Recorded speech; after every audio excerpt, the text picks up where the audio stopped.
Hi, I'm Roxanne Richardson, and this is the Casual Friday podcast. In this week's podcast, I have a tidbit. I have updates on Finish It February, Fix It February. I have one finished project and one fixed project. And I want to talk a little bit about some works in progress that I do have going on. So let's get started. So the tidbit I have for you today is about a podcast that I've been listening to recently. I volunteer at this farm. I've talked about it a number of times. It's owned by the park system. And often when I'm volunteering, I'm there alone. I'm in the basement scouring fleeces or dyeing them, or I'm up in this third floor of a different building carding wool. So I spend a lot of time alone, and so I like to listen to podcasts when I'm doing that. My daughter, Nina, who lives in the Netherlands, sent me a link to a podcast she started listening to in, I think, early January. And it's called Articles of Interest. So she was listening to one of the current episodes. They're currently in season 8. And so I listened to that episode, and then I thought, this is really interesting. I'm going to go back to the beginning, to season 1, and start listening there. Season 1, I don't know if it has fewer episodes or they're just shorter. I know they're shorter. They're like maybe 20 minutes long, where the other seasons are quite a bit longer, 45 minutes, say. And it's about clothing. The host is Avery Trufelman, I think is her last name. Is that correct? Trufelman, Avery Trufelman. And she's basically a one-woman show doing this. She's interviewing people. She travels. She goes to see things. She explains them. She's got a Substack so that if you want to see images of the things that she's talking about, you can do that. But I love that it combines, like there's a particular topic. It might be something like kids' clothing, and it will go and look at the history of that. It will talk to people who are experts on this topic, maybe somebody who's a curator at a museum, talk about people who design for kids' clothing, for example, and the limitations that they might have, you know, if something is kids' clothing versus kids' sleepwear, that type of thing. Really interesting, and just a huge range of topics, from like knockoff clothing items and basically finding the person who created the first knockoffs and then how he ended up in actual high-level design world working for the designer who he was knocking off decades ago. They talk about prison clothing and how that has changed over the centuries and over the decades, from region to region, prison to prison, or even just decade to decade. They talk about military clothing and how that influences different types of things that people wear today. It's just really fascinating, and so I thought I'd share that with you. I will leave a link down below. I'll try to leave a couple of different links below. They do have a website. I find that one actually harder to navigate season by season than if you go to one of the podcast distributors like Apple Podcasts or something like that. So I'll leave a couple of links down below for that. But I really encourage you to listen to it. I think it's just so interesting. Okay, Finish It February. I finished my first project, which is this pair of socks. I've been talking about them in Casual Fridays, probably going back to early December, because that's when I started these. And then I kind of ran off the rails with the second one. And because the first one had been so challenging and I thought the second one was going to be a breeze, when I got to what would be the place I needed to start the heel and I realized the whole leg was not quite right on pattern, I just shoved it to the side and thought this would be perfect for Finish It February. So I really like the results. I will say that the second sock was not that pleasurable to knit, because I had knit the first one, the heel 3 times and the toe 3 or 4 times. And so by the time I got to this one, I just wanted to work right through, and because I had to rip the entire leg out and start over, I was not particularly enjoying it, but I was really happy with how they turned out and how well they match and how well my solution for the heels ended up working. So it was worth giving myself 3 different tries and really thinking through what to do in order to get a result that I really like. So these are from my friend Felicia, and I will be mailing them out to her this weekend. Her birthday is coming up shortly, and I'd like her to have them in time for her birthday. So that was my first success for Finished It February, and I can go to the overhead and talk a little bit more about these socks as well. Right, the first thing that I wanted to actually finish for Finish It February was this pair of socks. I started them in early December, and I knit the first sock. It took me several tries to figure out how I was going to knit the heel and maintain stitch pattern continuity, because I didn't realize how long this repeat was. It's a very long repeat, and there were only 3 full repeats and then a partial of a 4th. So that was tricky, and what I decided to do was, so I have the first repeat here at the beginning of the second, and then I used some of the blue from the second repeat, this first section here of striping, to do this heel here. This is what's called a plain heel, or which you can do with an afterthought version, or you can do it at the time that you're knitting the sock. In this case, I did it later because I wasn't sure how all the yarn was going to play out. So this is repeat 1, beginning of 2, the middle of 2. This is the beginning of 3 here. This is the third repeat. This is, again, the middle of the second. So this heel was done starting at this end of the blue, working toward here. And then there was a partial 4th repeat. So when I finished this third one, I could go into the 4th. And then I was able to successfully make socks that made sense, each on their own, but also matched perfectly. So I'm really happy with how these turned out, but I was a little sick of them by the end just because of how many times I struggled to figure out what heel and how I was going to do that. And then the first time I knit the toe, I didn't like the way I was shaping it. It was for a friend of mine, and so that took a few tries. And then when I started the second one, I started it right here, sort of at the end of this big stripe here. And so then I ended up with 5 stripes, but the first one was actually started at the beginning of, was actually started here, and I just didn't realize that because I couldn't tell what was going on when I knit the first sock, and I just didn't notice when I was knitting the second one that I had an extra stripe, and I didn't want all of that work that I'd put into the first one to get it just so, to then create a second one that was off.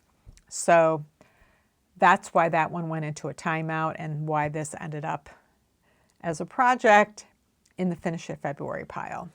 But I'm very happy with it, very, very happy. This was a really unusual situation for self-striping yarn. I've never, ever had a repeat that took an entire leg and most of the foot. Most color repeats are take about this much, and occasionally what I would consider a really long one would be the full length of the leg. I've never had one that was this long.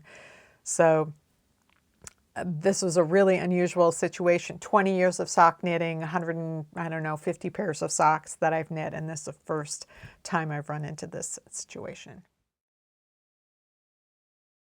So after I finished the socks, I wanted to move on to the first project that I was going to work for Fix It February. And I decided to do this sweater. I think I was going to work on a different sweater, just tighten up the shoulders, and I completely forgot about that. But this is a sweater that I knit just about 20 years ago. I started it in the fall of 2005, and I worked on it that winter, so 2005, 2006, and then I put it down for the summer and picked it up for the winter of 2006 and 7. I finished it in 2007. So it's been 19 years since I finished it. I love it. It's gone through many Fix-It Februaries in the past.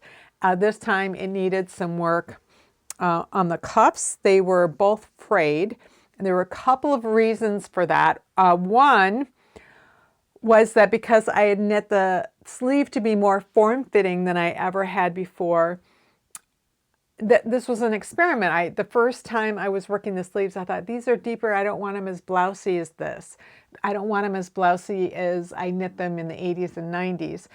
And so I'm going to rip back the sleeve and then do it again so it's more form-fitting. And because I'd never done this before, I ended up with something that really fit like a shirt. And I made the cuff really form-fitting, and my wrist is smaller around than my hand.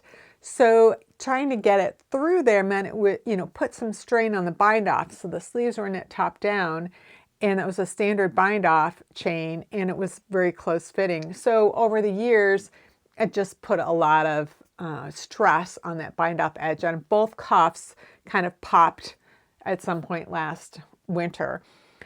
So I decided to rip them back, and when I did that, I ripped them back to that transition point. I realized that I had done a significant number of decreases right before that cuff. So there had been 62 stitches in the sleeve when I was doing the cable, and then when I transitioned to the cuff, I was down to 46 stitches.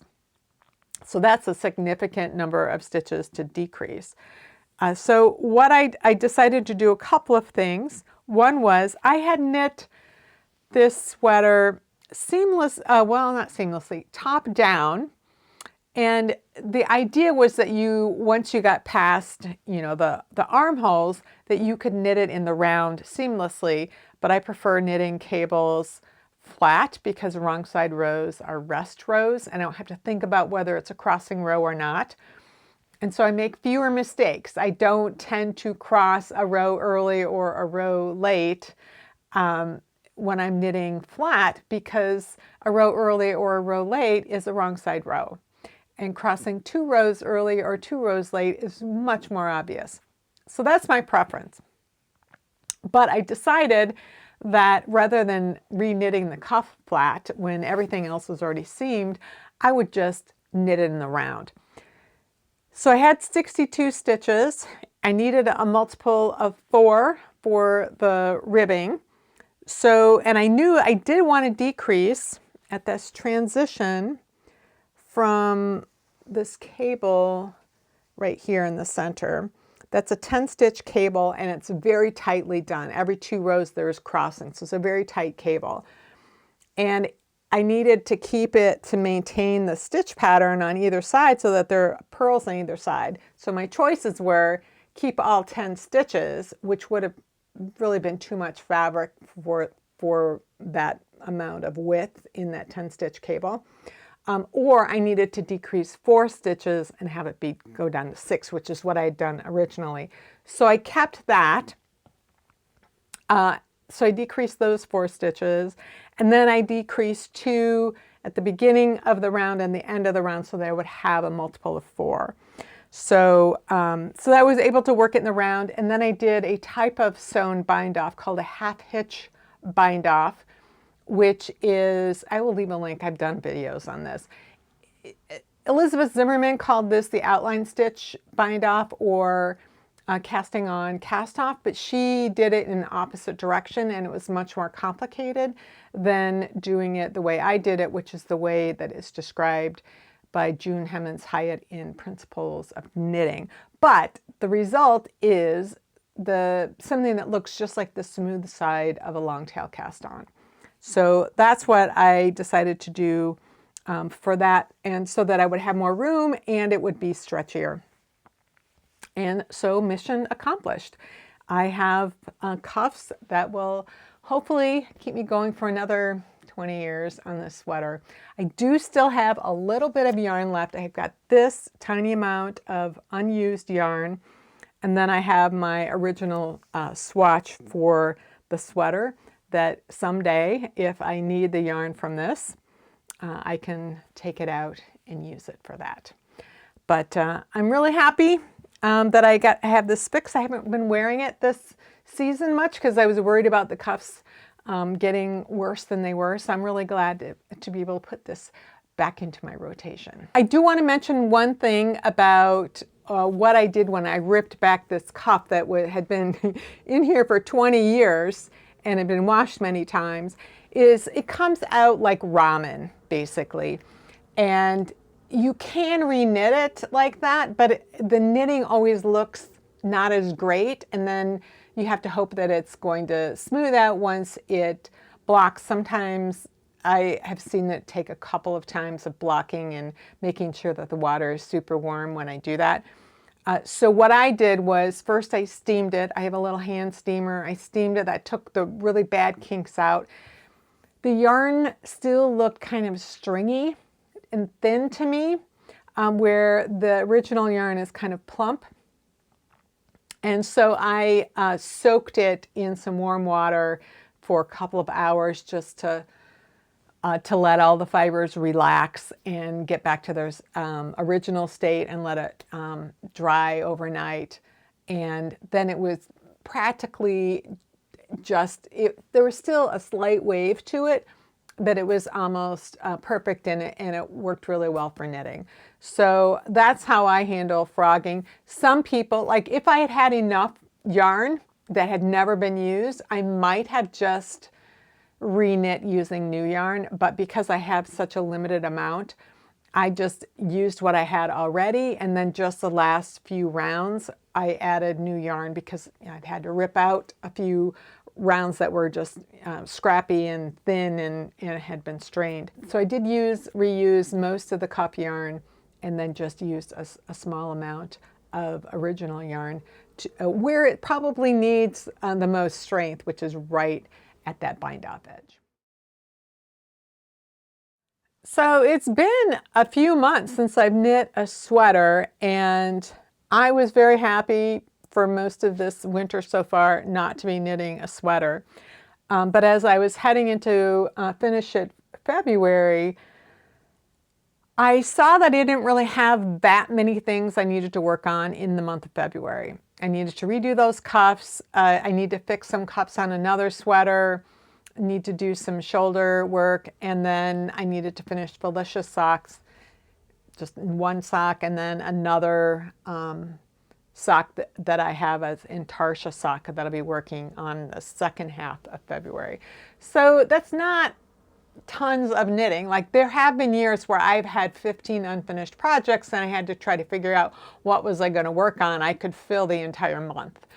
But that's just not true this year. So I have had a sweater in mind that I wanted to knit using this hand spun yarn that I dyed with my friend Trish last September, and then I spun it up in like November, December. Loved this yarn, decided I wanted to incorporate it into a sweater somehow, maybe something with some stranded color work. And I had this idea of how simple of color work I wanted. Like I wanted to have this transition to something else in a very simple way, almost like a pixelated way, is how I could imagine it in my head. So I looked for patterns, and I found one that I really liked, and I'll put it on the screen. I do not remember the name of it, and I didn't write it down before I started recording, but I will put it on the screen. And it requires 2 coordinating colors. So basically you have a light color, a medium color, and a dark color. I consider this to be, my medium color. And I was trying to figure out, well, what colors would even go with this? I have slight color deficiencies. This has been like, it's really hard for me. And so I went to Rock Day in January with our Weavers Guild, the spinning group, has a little potluck all-day celebration. You can bring any kind of craft project. And so I took this with me, and I took some colors from my stash that were the wrong yarn weights. Color ideas. And I brought a few different ones to see what other people thought, because I'm not confident with color choice. Everybody agreed that navy worked really well with this. And then I had this other yarn. It's a fingering weight yarn. It's actually like one of those, what do they call it? Like, it has color in very certain spots, and so you like deliberately choose to do something different at that point. But the color I was looking at was this turquoisey one. And so I was thinking, well, maybe those would go together. And somebody was saying it's like on the right track. It's like close, but not quite. It's a little much. So I was at the Weavers Guild, so I went into the shop, and they have a wall of weaving yarns. They have cottons and wools. And so I took these, and I found one that was a turquoise. It was a different color turquoise than this. And it was a couple of different colors I got. And everybody agreed that this one that was actually labeled turquoise went really well. Now the trick was, okay, I've got my colors, but now I have to have the yarn. Where am I going to get the yarn in the right yarn weight and the right color? And several people said, well, why don't you just dye it? And I thought that's a really good idea, but I still have to get the right dye color. Like, I have to get that. And I'm okay with dyeing, but I'm not okay necessarily picking the right color. And I don't have a huge variety of dyes on hand, so I'd have to pick something from online and hope that it worked. And it was just confusing. So I asked my friend, who we dyed these together, the fiber for this, in her dye studio, if she could help me with that. And I sent her the picture of the yarn, so a digital picture of this turquoise sitting next to this. And she's like, I think I can match that. And I'm like, well, do you want me to send you, like, what do you want me to send you? She's like, no, I'll just try it. So she sent me a couple of samples that she dyed in her lab. And I saw one of them, I thought, this is going to be the right one. And so I spun it up, and then I looked at it next to this, and I thought, it's not quite right. And what you're seeing on your monitors may not be what is reality. Just understand that the camera may not pick it up correctly, and whatever device you're looking at may not be showing it correctly. So whether you think this looks great or terrible, it's not a good way to make that judgment. So it's looking at, I'm like, I just don't feel like it works. My husband was looking, and he's like, I think it's too minty. And so I just couldn't put my finger on like how it was off. So I took it to the Weavers Guild, and I pulled off that cone of turquoise that everybody agreed was the right color. And they were exactly the same. So my friend had completely nailed the color match from a digital photo, but for whatever reason, it wasn't working. And I'm like, I don't know how to pivot from this. She's like, I don't know either. Just let me know what you want to do. I was kind of sitting here in my office looking at some of the things that I had dyed more recently, using that wool tincture dyes thing where you put it's like a tea bag of dye that you put in, you fill it up with almost boiling water, and then you put the skein of yarn in. And I'd done some experiments with 4 different skeins of yarn, including a pair, like these colors were meant to go together. And one of them was this color, and the other one was this one. And I started looking at them next to this, and I thought those actually would work really well. I think they would work really well. Like, this is more toned down, but yet it's still blue. And so these are analogous colors in the same part of the color wheel rather than being complementary or something like that, which feels easier for me to understand. And also, goes more with my own personal style. I love color, but I don't necessarily want things that are like jarring or whatever to my eye. This is personal taste. So I ordered some more dye of this color and this color, and so then I can dye the fiber. So I have the same fiber. It's a Falkland wool that we used to dye this.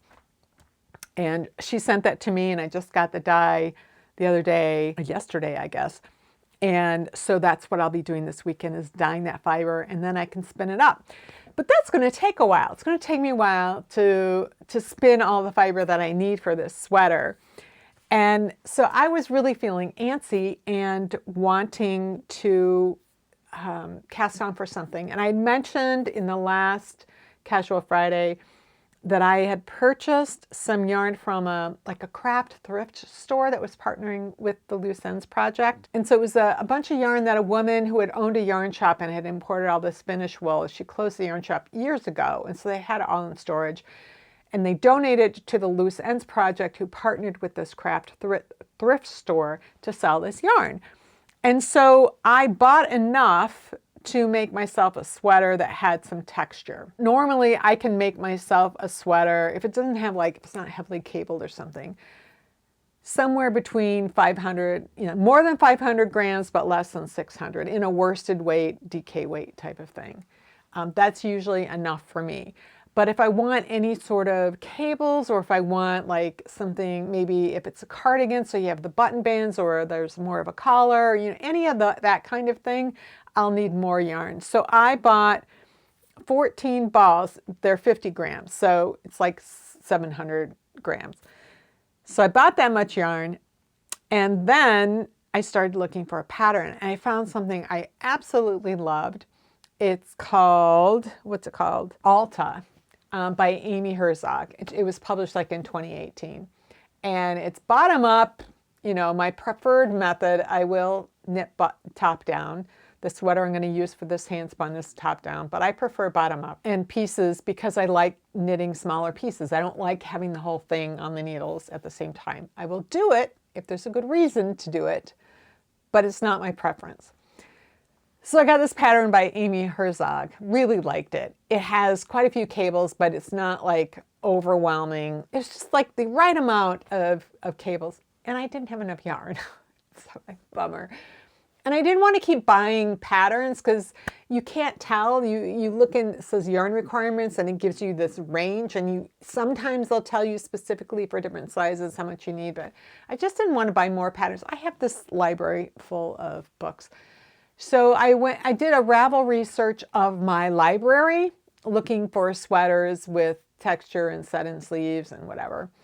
And I found a sweater that I really liked. It turned out to be the sweater that's on the cover of this. I didn't know it was on the cover of this until I pulled the book out. But it's this sweater right here. It's on Viking Knits and Ancient Ornaments. It's a book by Elspeth Lavold. And it has these closed cable designs, which I really love. I love traveling cables, and I love the closed cables where a cable just starts in the middle of nowhere and then it closes, and it's not just completely vertical all the way from top to bottom. So I started working on that. So let's go to the overhead, and I can kind of show you some of the things that I did to prepare for this, and which piece I chose to cast on first. So let's go to the overhead. So this is, this is the book Viking Knits and Ancient Ornaments by Elspeth Lavold. I think this came after this one. I think this is the second book. The first one was Viking Patterns for Knitting. So what I love about these are what are called closed cables, so that they start out of nowhere and then they finish. And so she came up with a technique. And this is different from the way that Barbara Walker described closed cables and did them back in her third treasury of knitting patterns. It's different. These are started in between two existing stitches, and then you do increases over a couple of right side rows, whereas Barbara Walker's are done starting with a single stitch, and that single stitch grows into a whole bunch more. And so you need a different strategy in stitch count. You can create very similar types of cables, but they're just done differently. So there are these two sort of approaches to it. And Elizabeth Lavel's are a little bit more elongated. She uses different sorts of images as her inspiration, and she turns them into the different cables. And so she's got different cables charted out, but she also has sweater patterns and hats and things like that as well. So this one is called Arnhild, and one of the challenges of using a pattern from a book is that you need to find a way to, you can photocopy it, you could take a picture on your phone and print it out, or whatever works for you. The things that works for me tends to be recharting any charts so that I can do multiples or I can do repeats. I can put both charts where they're going to be within a larger chart. So I don't want to have to flip back and forth through the instructions and try to keep track of those charts that way. I want to have it all laid out in one place. So I do that. I use a program called Stitch Mastery. It's available for PCs and Macs, and I think Unix as well. And so it's the huge symbol library, which is really good for things like cables in particular. So what I like to do is chart out the entire piece, and so that I can see how all of the charts are laid out next to each other, and then how they are interacting with any shaping that there might be, so I know what's going on at any given time. What I did on this is, because the back and the front have, the border, it's a garter stitch and some ribbing at the bottom, and then it just turns into a whole bunch of purls for quite a long time. And the actual chart doesn't start until row 88. So I just did an abbreviated, and I had the chart start on like row 77 or something like that, so that I could get the correct row number showing up on my chart. And I have a spreadsheet that tells me when to do the increases that create the new cables and when to do the bind offs, and so that I know exactly what I'm supposed to do on any given row. So I can shorten the body by not having a whole bunch of stuff that looks exactly like this, for 70 rows. So, and then I can put part of the back on the front of this page, and then part of it on this page.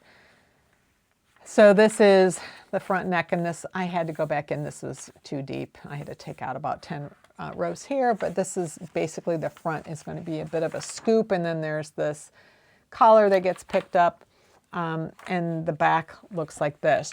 What I did here was, there are all of these no stitch boxes here because you start doing decreases and you're getting rid of stitches. And so by the time you're rid of these, there's 16 stitches that are no stitch boxes.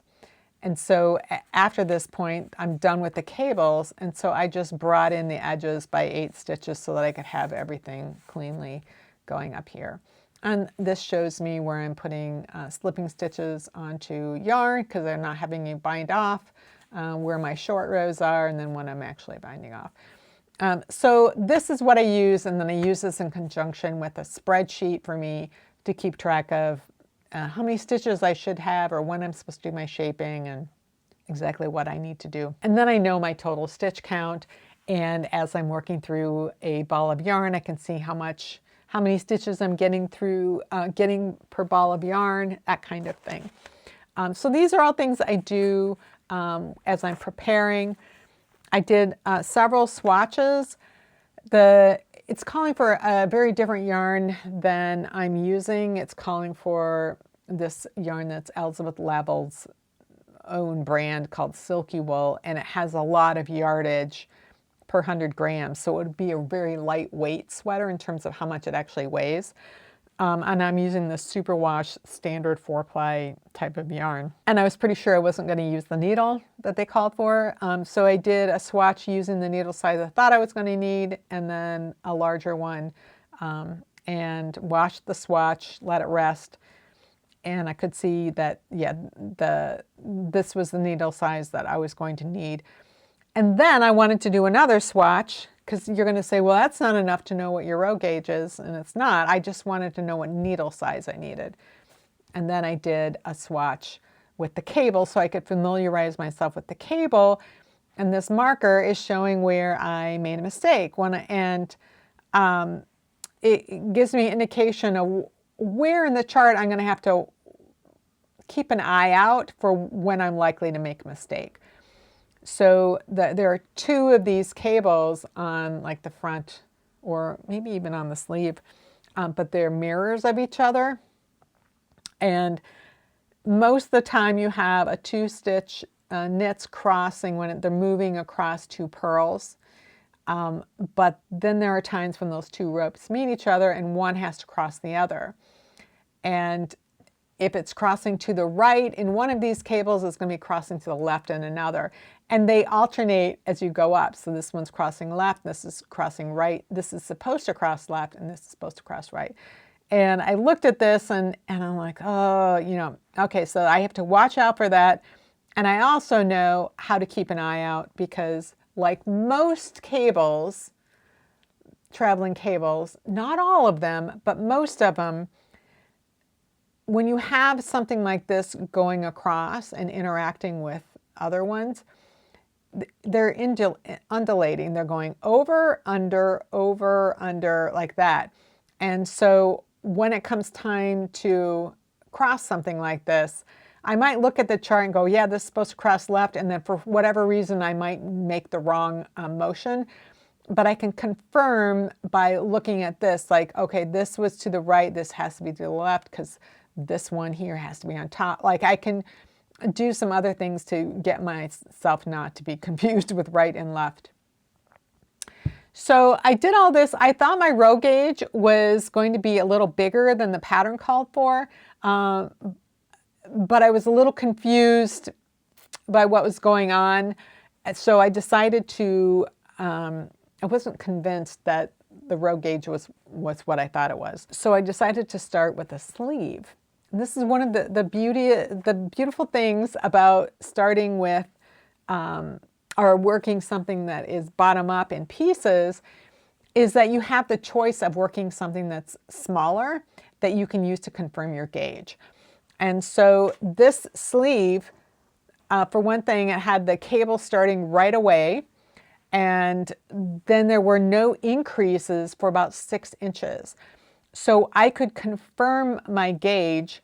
What I did was, it looked like I was getting the correct gauge for the pattern, and I finished my first ball right here, and then I washed this, and then I let it sit for a day or two and make sure that it had every opportunity it needed to get its real gauge. And I found that I actually did have the correct gauge, which surprised me.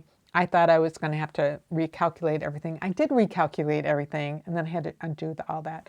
But look at what blocking does. Just soaking it and then laying it flat.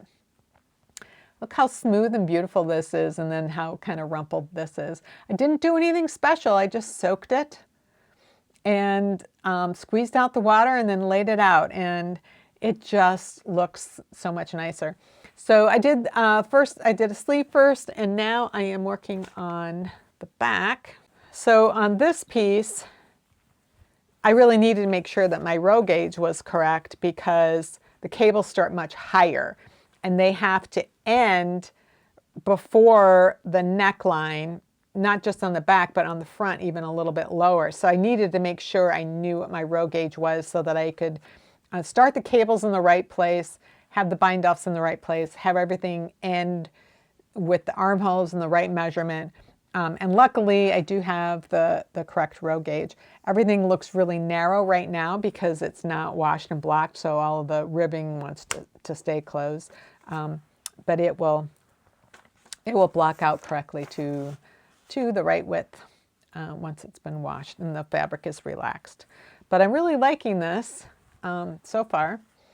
And I'm going to have to, I did make a mistake in one of these cables, I think it was down here, miscrossed one of them. And it was like far enough down, I thought, oh, I don't want to ladder down and fix it. I'll just use duplicate stitch to correct that, because that's something I've done when the sweater is finished and I realized that I've miscrossed a cable.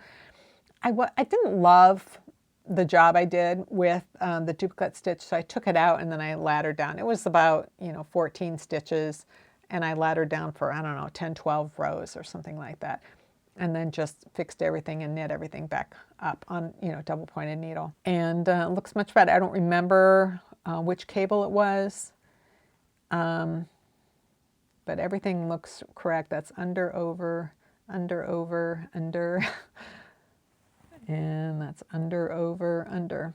So everything's right. So I'm really liking this. It's the right amount of interesting cables and sort of mindless knitting with the reverse stockinette and ribs on the majority of it. So I'm really having fun with it, and it's something fun to do while I am going to be working on dyeing and spinning my other project, and in between my Fix It February, Finish It February projects. Well, that's it for this week's Casual Friday. If you have any comments or questions about today's video or suggestions for videos you'd like to see in the future, you can leave those down in the comments below, or join the discussion in my Ravelry group, Rocks. Thanks for watching, and I'll see you next time.